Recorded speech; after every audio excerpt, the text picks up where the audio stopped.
അവിടെ നിൽക്കണ്ട്. ഹലോ, അടി പറയണ എന്തൊക്കെയുണ്ട് വിശേഷം? സുഖമായിട്ടിരിക്കണ്. പണിയൊക്കെ കഴിഞ്ഞാ? എന്താണ് രാവിലെ ഉച്ചക്കത്തെ ചോറും കറിയൊക്കെ റെഡി ആയോ? ഇവിടെ വെച്ചിരുന്ന മീൻ വാങ്ങിച്ച്. എന്തു വില മീനിനൊക്കെ. ആ മനുഷ്യന് മീനില്ലാണ്ട് പറ്റില്ല. തേങ്ങ അരച്ചെന്നെ വെക്കണം. മുളക് ചാറ് കൂട്ടേയില്ല അങ്ങേര്. എന്റെ പൊന്നു പോലെ ഉള്ളി കാച്ചണമെങ്കിൽ വെളിച്ചെണ്ണയെ കാച്ചണം, എന്നാലും അങ്ങനെ തിന്നുള്ളൂ. അത് അങ്ങനെ ഒരു മനുഷ്യൻ. കുറച്ച് മീനെടുത്ത് വറുത്ത് കുറച്ച് തേങ്ങ അരച്ച് കറി വെച്ച്. ഓക്കേടി, ചോറിനാറായില്ലേ? വിശന്നിട്ടാണ് കുറെ നേരം വിളിക്കണേ. എടി, മീൻ വറുക്കുമ്പോഴേ നമ്മളെ വെളിച്ചെണ്ണ ഒഴിച്ച് വറുത്താലും മീൻ വറുത്തതിന് മണം കിട്ടുള്ളൂ. അതുപോലെ മീനൊക്കെ തേങ്ങ അരച്ച് കറി വയ്ക്കുമ്പോഴേ വെളിച്ചെണ്ണയിൽ ഉള്ളി കാച്ചി ഒഴിച്ചാലേ ടേസ്റ്റ് ഉണ്ടാവുള്ളൂ.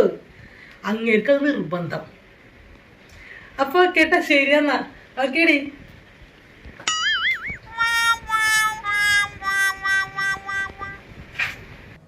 എന്റെ ദൈവമേ, ഇതെപ്പാ? മനുഷ്യ, നിനക്ക് വന്നേ. ആ ചേച്ചി പറഞ്ഞതേട്ടാ, അവർക്ക് ഇന്ന് തേങ്ങ അരച്ച കറി വെളിച്ചെണ്ണയിൽ വറുത്ത മീൻ വറുത്തതൊക്കെയാണ്. അവിടെ എന്നും അതെ വെളിച്ചെണ്ണയിൽ പൊരിക്കലും വറുക്കലും തേങ്ങ കറിയൊക്കെയാണ്. എന്റെ മനുഷ്യ, അതല്ല പറഞ്ഞ. ഇവിടെ വില കൂടിയതിനു ശേഷം വെളിച്ചെണ്ണ തേങ്ങ നിങ്ങോട്ട് കൊണ്ടുവന്നിട്ടുണ്ടാ?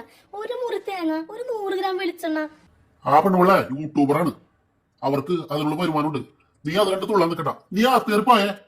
അതൊന്നല്ല, അപ്പുറത്തെ ചേട്ടൻ നല്ല ചേട്ടനാണ്. ആ ചേട്ടനെ ആ ചേച്ചിനെ പൊന്നു പോലെ നോക്കണം, പൊന്നു പോലെ. നിങ്ങൾ എന്തിനു കൊള്ളാം ഒരു മണകുണാന്റെ കെട്ടുവൻ പോടുന്നു. കോപ്പാണ് അവൻ, ലോകം ഊളാണ് അവനെ. ഇന്നലെയും കൂടി ഓയിൽ വാങ്ങിച്ചോണ്ടാണ് ഞാൻ കണ്ണോണ്ട് കണ്ടാണ്. നീ മര്യാദ തേറി പോയിക്കോ, എന്റെ കൈക്ക് പണി ഉണ്ടാക്കണ്ട്. നിനക്ക് എന്തിന്റെ കടാ? ഒരു മനസ്സുഖം. നീയും ഇവിടെ ഓയിൽ തന്നെ അല്ലേ വർക്കലും പൊരിക്കലും നടത്താറ്? പിന്നെന്തിനാ ഈ കളവണ?